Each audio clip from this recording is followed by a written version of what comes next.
Hello friends, स्वागत है आप सभी का आपके अपने चैनल बी स्मार्ट में। आज इस वीडियो में हम डिस्कस करेंगे 2018 के अंदर जो रेलवे ग्रुप डी के एग्ज़ाम हुए थे उनमें कौन कौन से जीएस जीके के क्वेश्चंस आए थे। 2018 में सितंबर से लेकर दिसंबर के बीच में रेलवे ग्रुप डी के एग्ज़ाम हुए थे। तो पूरे एग्ज़ाम के अंदर जितने भी क्वेश्चन पूछे गए थे जीएस जीके से रिलेटेड वो सारे हम इस सीरीज़ में कवर करेंगे। ये पेपर है 19 सितंबर का, तो आज इस वीडियो में हम 19 सितंबर में जितने क्वेश्चंस आए थे जीएस जीके के वो सब हम पढ़ेंगे। तो चलिए वीडियो स्टार्ट करते हैं। ये पहला क्वेश्चन है, इसमें पूछा गया है प्रोटीन संश्लेषण में क्षार इवेंट से एक का निर्माण होता है। अब ये प्रोटीन संश्लेषण क्या है? हमारे शरीर की कोशिका के अंदर राइबोसोम होता है जिसमें प्रोटीन का संश्लेषण होता है। सबसे पहले आरएनए का निर्माण होता है। आरएनए क्या होता है? Ribo nucleic acid. अब ये तीन तरीके के होते हैं, एमआरएनए, दूसरा टीआरएनए और तीसरा आरआरएनए। ये तीन तरीके के आरएनए बनते हैं। एमआरएनए का क्या काम होता है? इसका काम होता है कि जो भी चीज़ों की रिक्वायरमेंट है प्रोटीन संश्लेषण के लिए उन चीज़ों को इकट्ठा करने के लिए ये निर्देश देता है कि केंद्रक के बाहर से इन चीज़ों को हम इकट्ठा करें। ट्रांसफर आरएनए वो जितनी भी आवश्यक चीज़ें हैं उनको राइबोसोम के अंदर लाता है और फिर आरआरएनए के द्वारा हमारे शरीर के अंदर प्रोटीन संश्लेषण होता है। ये तीन तरीके के आरएनए होते हैं जो प्रोटीन संश्लेषण में भाग लेते हैं। अब यहाँ पर ऑप्शन में हमको आरएनए दिया है और एमआरएनए दिया है, तो स्पेसिफिक किया है उसने कि क्षार इवेंट से, तो यहाँ पर एमआरएनए आपका राइट आंसर हो जाएगा। आगे बढ़ते हैं नेक्स्ट क्वेश्चन की तरफ। इस क्वेश्चन में पूछा है एक वस्तु अपनी स्थिर अवस्था से चलना आरंभ करती है। यह 2 सेकंड में 5 मीटर प्रति सेकंड की गति प्राप्त कर लेती है, तो इसका त्वरण क्या होगा? अब त्वरण का फॉर्मूला क्या होता है? a = v2 - v1 upon t, यानी acceleration = final velocity minus initial velocity upon time. तो यहाँ पर हमारी इनिशियल वेलोसिटी यानी प्रारंभिक चाल क्या दे रखी है? ये कहा गया है स्थिर अवस्था से, तो v1 हमारा क्या हो जाएगा? 0। कितनी प्राप्त कर लेती है? 5 मीटर प्रति सेकंड, यानी v2 हमारा होगा 5 मीटर पर सेकंड। कितने टाइम में? 2 सेकंड में, तो t = यहाँ पर दिया है 2 सेकंड। तो सिंपली फॉर्मूले में वैल्यू रखेंगे, ये होगा 5 - 0 अपॉन 2, तो यहाँ पर हमारा वैल्यू आएगी 2.5 मीटर पर सेकंड स्क्वायर। ये आपका आंसर होगा। आगे बढ़ते हैं नेक्स्ट क्वेश्चन की तरफ। इस क्वेश्चन में पूछा गया है भारत सबसे बड़ा उत्पादक, उपभोक्ता और आयातक है। तो यहाँ पर दिया है ऑप्शन में चीनी। भारत चीनी का सबसे बड़ा उत्पादक है ही नहीं, सबसे बड़ा है ब्राज़ील, तो ये ऑप्शन गलत हो जाएगा। भारत जूट का उत्पादक है बट आयातक नहीं है, यहाँ पर एक और टर्म है आयातक, तो ये भी गलत हो जाएगा। दालों का भारत उत्पादक भी है, उपभोक्ता भी है और आयात भी करता है, तो यहाँ पर राइट ऑप्शन क्या होगा? दाल। आगे बढ़ते हैं नेक्स्ट क्वेश्चन की तरफ। इस क्वेश्चन में पूछा है विश्व बैंक का मुख्यालय किस देश में है? तो विश्व बैंक यानी वर्ल्ड बैंक का मुख्यालय आपका अमेरिका में है, यूएसए। कहाँ पर है? वॉशिंगटन डीसी के अंदर। अब यहाँ पर एक और विश्व बैंक के अलावा वर्ल्ड बैंक का तो है ही है, plus IMF international monetary fund, इसका मुख्यालय भी कहाँ है? वॉशिंगटन डीसी में। तो ये चीज़ आप याद रखिएगा। आगे बढ़ते हैं नेक्स्ट क्वेश्चन की तरफ। इस क्वेश्चन में पूछा है शक्ति को किस रूप से व्याख्यापित किया जा सकता है, यानी उसकी परिभाषा क्या है? पहला ऑप्शन है ऊर्जा स्थानांतरण में किया गया कार्य, ये नहीं होगा। कार्य करने की दर अथवा ऊर्जा स्थानांतरण की दर, ये आपका सही आंसर होगा, क्योंकि पावर = होता है वर्क अपॉन टाइम, यानी कार्य करने की दर, वर्क पर यूनिट टाइम, ये क्या कहलाता है? पावर। अब यहाँ पर तीसरा ऑप्शन जो है इसमें कहा गया है 1 मिनट में किया गया कार्य, यहाँ पर 1 मिनट स्पेसिफाई कर दिया इसने, जो कि बिल्कुल ज़रूरी नहीं है। हम प्रति सेकंड भी ले सकते हैं, क्योंकि हम पर यूनिट टाइम लेते हैं। टाइम ज़रूरी नहीं है कि वो मिनट में ही नापा जाए, पर आवर भी ले सकते हैं, पर सेकंड भी ले सकते हैं, तो ये गलत है। आगे बढ़ते हैं नेक्स्ट क्वेश्चन की तरफ। जब एक धातु पानी के साथ अभिक्रिया करती है तो कौन सी गैस निकलती है? ये आपका ऑप्शन होगा हाइड्रोजन। जब भी धातु की क्रिया पानी से कराई जाती है तो हाइड्रोजन रिलीज होती है। आगे बढ़ते हैं नेक्स्ट क्वेश्चन की तरफ। इस क्वेश्चन में दिया है निम्नलिखित धातुओं में से कौन सी कक्षीय ताप पर द्रव अवस्था में होती है। अब इसमें आप देखेंगे धातु पूछा है, कौन सी धातु, तो यहाँ पर ऑप्शन सही होगा पारा। ब्रोमीन भी हमारी लिक्विड है, बट ये क्या है, अधातु है, नॉन मेटल। तो ध्यान रखिएगा, अगर धातु पूछा जाए तो पारा, और अगर अधातु पूछा जाए तो वो होगी ब्रोमीन। आगे बढ़ते हैं नेक्स्ट क्वेश्चन की तरफ। इस क्वेश्चन में पूछा गया है दक्षिण एशियाई खेल परिषद SASC का गठन किस वर्ष में हुआ? तो जो साउथ एशियन स्पोर्ट्स कमेटी थी उसका गठन हुआ था 1983 के अंदर। अब यहाँ पर आपको एक चीज ध्यान रखनी है, रेलवे ग्रुप डी के अंदर जितने भी संगठन हैं उनके स्थापना वर्ष, हेड कौन है उनका, और उनके हेडक्वार्टर, ये सब कुछ पूछा जाता है। तो आपको ये सब कुछ पढ़ के जाना है। इससे रिलेटेड मैंने एक वीडियो बनाया है, सारे जितने भी संगठन हैं उन सब के हेडक्वार्टर और स्थापना दिवस, इस पर एक वीडियो इसी चैनल पर आपको मिल जाएगा। उसका PDF भी मैं एक प्रोवाइड कर दूंगा, जिससे आपको आसानी रहे। आगे बढ़ते हैं नेक्स्ट क्वेश्चन की तरफ। इस क्वेश्चन में पूछा है बल और विस्थापन का गुणनफल कहलाता है। तो हम जानते हैं कि वर्क इज इक्वल टू होता है force into displacement, F into D. तो ये क्या होगा, कार्य बराबर होता है बल गुणे विस्थापन। आगे बढ़ते हैं नेक्स्ट क्वेश्चन की तरफ। इस क्वेश्चन में पूछा है टंगस्टन का गलनांक क्या होता है। तो यहाँ पर आपका राइट ऑप्शन हो जाएगा 3380। लूसेंट के अंदर हमको 3500 डिग्री सेंटीग्रेड दे रखा है, बट यहाँ पर हमको एकदम एग्जैक्ट टेम्परेचर पूछा गया है, तो ये होगा आपका 3380 डिग्री सेल्सियस। आगे बढ़ते हैं नेक्स्ट क्वेश्चन की तरफ। इस क्वेश्चन में पूछा है निम्नलिखित में से कौन सा एक सरल स्थायी ऊतक नहीं है। क्या पूछा है, सरल स्थायी ऊतक। अब यहाँ पर आपको समझना होगा, प्लांट टिश्यू जो होते हैं, यानी प्लांट के अंदर जो ऊतक होते हैं, उनको हम विभाजित करते हैं दो तरीके से। पहला विभाज्य ऊतक जो विभाजित होते हैं, और दूसरे हैं स्थायी ऊतक। अब यहाँ पर स्थायी ऊतक भी दो तरीके के होते हैं, पहला होता है कॉम्प्लेक्स और दूसरा होता है सिंपल, मतलब जटिल और सरल, दो तरीके के स्थायी ऊतक होते हैं। और कॉम्प्लेक्स कितने तरीके के होते हैं, ये होते हैं आपके, एक तो होता है जाइलम और दूसरा होता है फ्लोएम। तो हमें यहाँ पर ऑप्शन में क्या दिया है, जाइलम। जाइलम क्या है, एक स्थायी कॉम्प्लेक्स यानी जटिल ऊतक है, सरल नहीं है। तो यहाँ पर क्या पूछा गया है, जो नहीं है, तो जाइलम हमारा राइट आंसर हो जाएगा। आगे बढ़ते हैं नेक्स्ट क्वेश्चन की तरफ। इस क्वेश्चन में पूछा है भारत का सबसे नया पर्वत कौन सा है। तो सबसे नया पर्वत है हमारा हिमालय। हिमालय को क्या बोला जाता है, यंग माउंटेन। अब यहाँ पर माउंट आबू दिया है, ये आपका है राजस्थान के अंदर, कहाँ पर, अरावली रेंज में। दूसरा है सतपुड़ा, ये है आपका महाराष्ट्र और मध्य प्रदेश में। तीसरा ऑप्शन अनेमुदी। अनेमुदी क्या है, ये एक पीक है साउथ इंडिया की।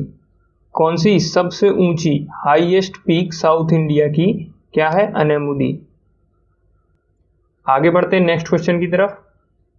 इस क्वेश्चन में दिया है विसरण के बारे में निम्नलिखित में से क्या सही नहीं है। तो यहाँ पर पहला ऑप्शन दिया है गैसों के विसरण की दर ठोस और द्रव की तुलना में अधिक होती है। ये तो सही है। गैसों के विसरण की दर उनके आयतन पर निर्भर करती है, ये नहीं है सही। तीसरा क्या है, विसरण के कण उच्च सांद्रता से निम्न सांद्रता की ओर जाते हैं, हाँ सही है। और चौथा दिया है विसरण केवल तभी संभव है जब पदार्थ के कण लगातार गतिमान अवस्था में हों। ये स्टेटमेंट भी आपका सही है, तो बी आपका राइट आंसर हो जाएगा। ये स्टेटमेंट क्या है, गलत है। आगे बढ़ते हैं नेक्स्ट क्वेश्चन की तरफ। इस क्वेश्चन में पूछा गया है जलियांवाला बाग हत्याकांड किस वर्ष हुआ। तो ये हुआ था आपका 1919 में, 13 अप्रैल 1919, ये एग्जैक्ट डेट है। ये आपको याद रखनी है। किसके द्वारा कराया गया था, ये कराया गया था जनरल डायर के द्वारा। जनरल डायर के द्वारा आदेश दिया था गोली चलाने का। आगे बढ़ते हैं नेक्स्ट क्वेश्चन की तरफ। इसमें पूछा गया है भारत का प्रथम वायसराय कौन था। वायसरॉय, पहले वायसरॉय थे भारत के लॉर्ड कैनिंग। अब यहाँ पर आपको ये चीजें समझनी है कि पहला वायसरॉय, पहला गवर्नर जनरल, तो यहाँ पर ये रॉबर्ट क्लाइव जो हैं ये थे हमारे फर्स्ट गवर्नर ऑफ बंगाल। फिर इसके बाद first governor general of Bengal कौन बना, ये थे आपके वॉरेन हेस्टिंग, वॉरेन हेस्टिंग्स, ये बने थे पहले गवर्नर जनरल। कहाँ के, बंगाल के। फिर उसके बाद आता है गवर्नर जनरल ऑफ इंडिया, पूरे हिंदुस्तान के कौन बने थे, लॉर्ड विलियम बेंटिक। और फिर आता है कैनिंग, ये थे आपके पहले वॉयसरॉय। तो ये चारों चीजें आपको याद रखनी है। Governor of Bengal Robert Clive, पहले governor general of Bengal Warren Hasting, पहले गवर्नर जनरल ऑफ इंडिया ये थे लॉर्ड विलियम बेंटिक, और पहले वॉयसरॉय ये हुए लॉर्ड कैनिंग। आगे बढ़ते हैं नेक्स्ट क्वेश्चन की तरफ। इस क्वेश्चन में पूछा है name the process in which metal is attacked by substance around it such as moisture and acid. आसपास की जो नमी है उसके द्वारा मेटल खराब हो जाती है, तो इसे हम कहते हैं कोरोजन, जंग लगना। इस क्वेश्चन में पूछा है मुक्त रूप से गिरना केवल संभव है। मुक्त रूप से यानी free fall, free fall condition आपकी कब होगी, जब आप निर्वात में होंगे। केवल निर्वात में ही फ्री फॉल की कंडीशन आपकी पॉसिबल है। फ्री फॉल क्या होता है, कोई चीज नीचे गिर रही हो और उस पर और कोई बल ना लगे। अगर हम वायुमंडल की बात करें, जब हम वायुमंडल में कोई चीज गिरती है तो उस पर वायु का दबाव भी लगता है, जिसकी वजह से उसकी जो फॉल होती है, रेट ऑफ फॉल, वो कम होती है। ठीक, तो इसमें फ्री फॉल नहीं कह सकते हम इसको।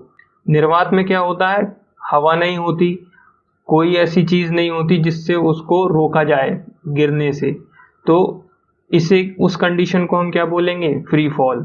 आगे बढ़ते हैं नेक्स्ट क्वेश्चन की तरफ। इस क्वेश्चन में पूछा गया है एक वस्तु को एक अवतल दर्पण के सामने उसके फोकस बिंदु और वक्रता केंद्र के बीच स्थित एक बिंदु पर रखा गया है तो निर्मित होने वाली छवि होगी। अब यहां पर क्या दे रखा है, अवतल दर्पण। अवतल दर्पण की क्या प्रॉपर्टी होती है, अवतल दर्पण में यदि किसी वस्तु को हम वक्रता केंद्र और फोकस के बीच में रखते हैं तो उसका जो प्रतिबिंब है वो हमेशा वास्तविक और उल्टा बनता है। अब यहां पर एक पॉइंट आपको याद रखना है कि कोई भी वस्तु अगर फोकस से इधर की तरफ कहीं भी रखी है तो उसका प्रतिबिंब हमेशा वास्तविक उल्टा ही बनेगा। केवल एक कंडीशन होती है कि जब वस्तु को हम फोकस और पोल के बीच यानी ध्रुव के बीच में कहीं रख देते हैं, तब इस कंडीशन में जो प्रतिबिंब है वो आपका सीधा आभासी बनेगा, सीधा आभासी। और कहां पर बनेगा, दर्पण के पीछे, यानी इधर कहीं बनेगा प्रतिबिंब, और कैसा, सीधा और आभासी। तो ये पॉइंट आप याद रखिएगा। आगे बढ़ते हैं नेक्स्ट क्वेश्चन की तरफ। इस क्वेश्चन में दिया है भारतीय संविधान के अनुसार संविधान संशोधन विधेयक संसद के किस सदन में पारित होता है। तो कोई भी विधेयक हो, चाहे वो संविधान संशोधन से रिलेटेड हो या फिर कोई भी तरीके का कानून हो, वह तभी पारित माना जाता है जब उसको दोनों ऊपरी सदन यानी राज्यसभा और निचले सदन यानी लोकसभा दोनों से पारित करा लिया जाए। तो ये डी ऑप्शन आपका सही होगा। अब यहाँ पर पहला ऑप्शन भी आपको सेम लग रहा होगा, बट इसमें क्या कहा है, एक साथ नहीं होता। सबसे पहले विधेयक लोकसभा में आता है, वहां पर इसको पे चर्चा होती है और फिर लोकसभा में पारित होने के बाद उसको राज्यसभा भेजा जाता है। राज्यसभा में भी जब वो पारित हो जाता है तब उसके बाद उसको राष्ट्रपति के पास भेजा जाता है और राष्ट्रपति की सिग्नेचर होने के बाद वो कानून बनता है। तो ये प्रोसेस होती है पूरी विधेयक को पास कराने की। तो यहाँ पर सबसे पहला लोकसभा, फिर राज्यसभा और फिर राष्ट्रपति। तो एक साथ नहीं होता, अलग अलग होते हैं। तो आपका सही ऑप्शन क्या होगा, डी। आगे बढ़ते हैं नेक्स्ट क्वेश्चन की तरफ। इस क्वेश्चन में पूछा है निम्नलिखित में से कौन सा प्रकाश संश्लेषण के लिए आवश्यक नहीं है। तो यहाँ पर पहला ऑप्शन क्या दिया है, ऑक्सीजन। ऑक्सीजन क्या होती है, प्रकाश संश्लेषण से ऑक्सीजन बनती है, तो ये जरूरी नहीं है प्रकाश संश्लेषण के लिए। बाकी के ऑप्शन क्या है, क्लोरोफिल ये चाहिए, सूर्य का प्रकाश ये भी जरूरी है, कार्बन डाइऑक्साइड भी जरूरी है। ये सारी चीजें यूज होती हैं प्रकाश संश्लेषण की क्रिया में और ऑक्सीजन बनाती हैं। तो यहाँ पर राइट ऑप्शन आपका क्या हो जाएगा, ऑक्सीजन। आगे बढ़ते हैं नेक्स्ट क्वेश्चन की तरफ। इस क्वेश्चन में दिया है एक 10 केजी की वस्तु 5 मीटर प्रति सेकंड की गति से गतिमान है। वस्तु की गतिज ऊर्जा होगी, यानी काइनेटिक एनर्जी पूछी है। फॉर्मूला क्या होता है काइनेटिक एनर्जी का, ये होता है हाफ एम वी स्क्वायर। अब यहां पर m क्या दे रखा है, 10 केजी, और वेलोसिटी कितनी दे रखी है, v दे रखी है 5 मीटर पर सेकेंड।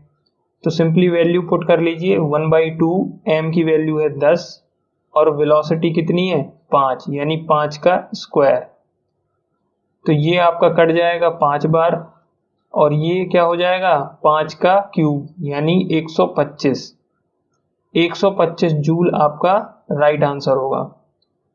आगे बढ़ते हैं नेक्स्ट क्वेश्चन की तरफ। इस क्वेश्चन में दिया है मैकेनिकल एनर्जी इज, यानी यांत्रिक ऊर्जा क्या होती है। पहला ऑप्शन दिया है the energy released during mechanical work. दूसरा दिया है sum of kinetic energy and potential energy, यानी गतिज ऊर्जा और स्थितिज ऊर्जा का योग। ये ऑप्शन क्या होगा, सही होगा। मैकेनिकल एनर्जी क्या होती है, kinetic energy plus potential energy, यानी half M V square plus M G H. ये आपकी टोटल क्या होती है, मैकेनिकल एनर्जी। तो आपका ऑप्शन बी क्या होगा, सही होगा। आगे बढ़ते हैं नेक्स्ट क्वेश्चन की तरफ। निम्नलिखित में से कौन सा उच्च ताप पर आसानी से ऑक्सीकृत नहीं होता, यानी उच्च ताप पर जलता नहीं है। तो यहां पर ऑप्शन में दिया है कुचालक, सुचालक, अर्धचालक और मिश्र धातु। अब यहां पर आपको क्या दे रखा है, उच्च तापमान पर। तो उच्च तापमान के लिए हम हमेशा क्या करते हैं, मिश्र धातुओं का उपयोग करते हैं। तो यहां पर डी आपका राइट आंसर हो जाएगा। आगे बढ़ते हैं नेक्स्ट क्वेश्चन की तरफ। अब इस क्वेश्चन में दिया है which of the below is not a part of 5 kingdom classification bye Whittaker. अब इसमें पूछा गया है कि इन ऑप्शंस में से कौन सा ऐसा है जो विटकर के द्वारा किए गए जंतुओं के वर्गीकरण में नहीं है। विटकर ने क्या किया था, 5 किंगडम क्लासिफिकेशन में 5 भागों में बांटा। कौन कौन से थे वो भाग, पहला था मोनेरा, दूसरा था प्रोटिस्टा, तीसरा एनिमल, चौथा प्लांट और पांचवा फंजाई। ये 5 भागों में बांटा था विटकर ने जंतुओं को। तो यहाँ पर प्रोटिस्टा दिया हुआ है, फंजाई भी दिया है, एनिमल भी दिया है, केवल और केवल ये प्रोटोजोआ जो है ये नहीं था। तो यही आपका राइट ऑप्शन हो जाएगा। तो ये थे सारे जीएस जीके के सवाल जो 19 सितंबर को पूछे गए थे रेलवे ग्रुप डी के एग्जाम में। आई होप कि वीडियो आपको अच्छा लगा होगा। अगर अच्छा लगा है तो प्लीज़ इसको लाइक कीजिए, शेयर कीजिए अपने दोस्तों के साथ और चैनल को सब्सक्राइब कीजिए। आगे जितने भी एग्ज़ाम हुए थे ग्रुप डी के अंदर उन सब के जीएस जीके और मैथ के जो क्वेश्चंस पूछे गए थे वो सब के सब हम पढ़ेंगे इस सीरीज़ के अंदर। तो प्लीज़ चैनल को सब्सक्राइब कीजिए और आने वाले एग्ज़ाम्स के लिए आपको best of luck. Thank you.